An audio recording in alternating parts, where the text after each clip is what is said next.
Rotating Polyandry and Its Enforcers, written summer 2007 by F. Roger Devlin.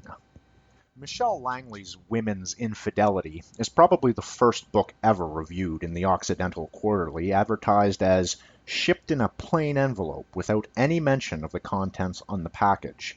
But even if you are not an adulterous wife yourself, there are good reasons for paying attention to Langley's documentation of social dissolution. An advanced civilization requires high investment parenting to maintain itself. The greatest threat to proper parenting in our time is divorce, overwhelmingly initiated by the wife, 70 to 75% of the time, according to Langley. Her book's central thesis is an unpopular one previously set forth in this journal by the present reviewer.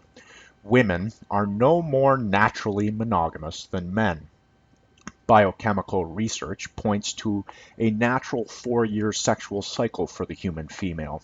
This apparently allows enough time after childbirth for the average mother in a state of savagery to regain her ability to survive without male provisioning. In the absence of any system of marriage, a woman's natural tendency is to liberate herself from her mate after that point. When her hormones prompt her to reproduce again, she simply takes a new mate. Langley cites Helen Fisher's Anatomy of Love and Burnham and Fellon's Mean Genes in support of this account. According to the latter, separation and divorce are most likely to occur in the 4th year of marriage across more than 60 radically different cultures. Feral female sexual behavior is governed by a number of chemicals. The euphoria of infatuation is associated with the stimulant phenethylamine, naturally produced in the body by erotic attraction. As with other drugs, it is addictive, and people gradually build up a tolerance to it, requiring ever greater levels to achieve the same effect.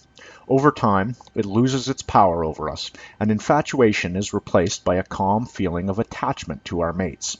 There are neurochemical factors at work here as well, but the feeling of attachment or bondedness is akin to the effect of a sedative or narcotic rather than a stimulant. Next, there are hormones to consider. The sex drive in both men and women is linked to testosterone levels. These are, of course, always higher in men, but the difference is greatest in early adulthood when people have traditionally taken their mates. As men age, their testosterone levels gradually decrease. Women's levels rise. Going into their 30s, women get hairier, their voices deepen, and they behave more assertively. And, in the author's words, it's also quite common for them to experience a dramatic increase in their desire for other men. Langley cites Teresa Crenshaw's The Alchemy of Love and Lust and Michael Leibowitz's The Chemistry of Love on these matters. The author is not a professional researcher in any of these fields herself. She relates that, after 4 years of happy marriage and shortly after her 27th birthday, she began to feel bored and unhappy for no apparent reason.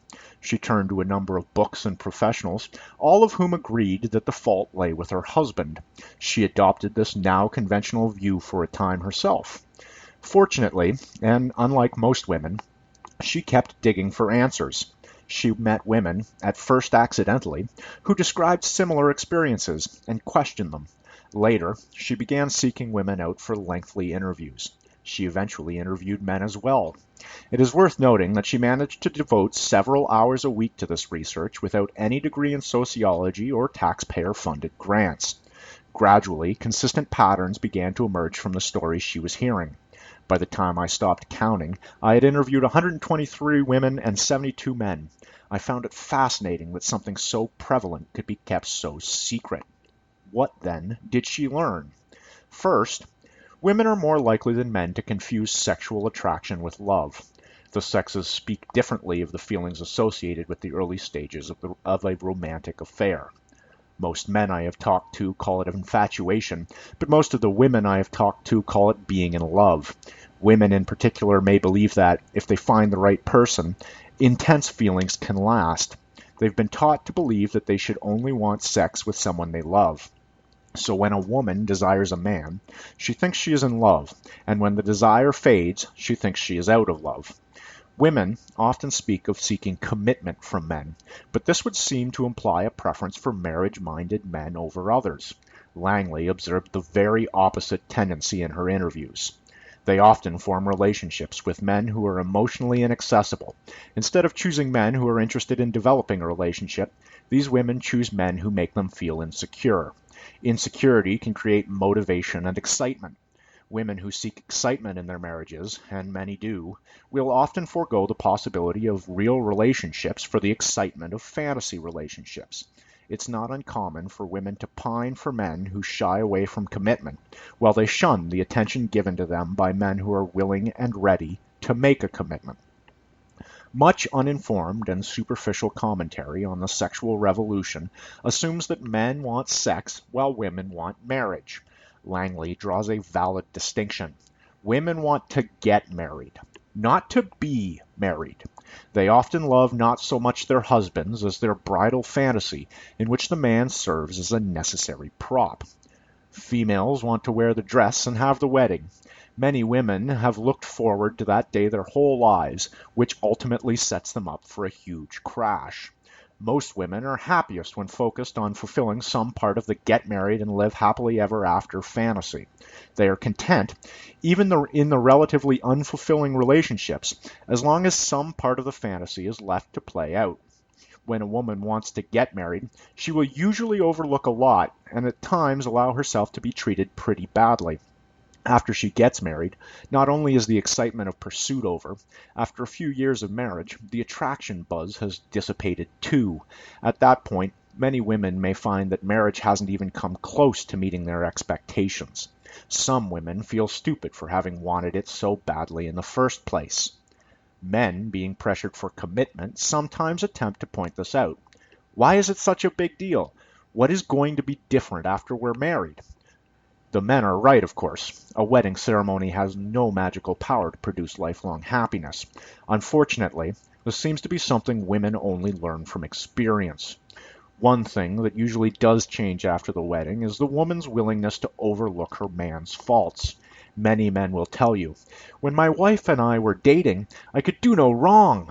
Now that we're married, I can do no right." Indeed, says our author, women who have tolerated their man's shortcomings and tried to please them only in pursuit of their own fantasy often enter marriage carrying a great deal of repressed anger, which usually emerges in time. The husband, for his part, feels like the victim of a bait-and-switch sales tactic. One wonders what would have become of the human race if women told their boyfriends flat out, "You must marry me so I can stop pretending to love you as you are and start complaining about all the ways you disappoint me." Langley distinguishes, based on her interviews, 4 typical stages in marital breakdown. 1. The wives begin to feel vaguely that something is missing in their lives. Then they experience a loss of interest in sexual relations with their husbands. The author is clear that her interviewees were not being abused or mistreated in any way. Nevertheless, in some cases, the women claimed that when their husbands touched them, they felt violated. They said their bodies would freeze up and they would feel tightness in their chest and/or a sick feeling in their stomach.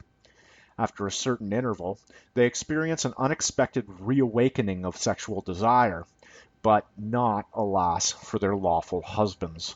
In many cases, the women did not act upon their new desires quickly.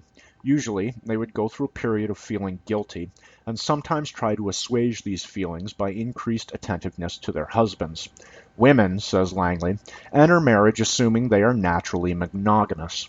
Trying to be faithful doesn't seem natural to them. They recite the wedding vows in much the same spirit as they wear something borrowed, something blue. It is simply what one does at a wedding. Of course, a vow is no serious undertaking to one who assumes she will never feel any temptation to break it. Accordingly, over time, most women began to rationalize their extramarital erotic interests.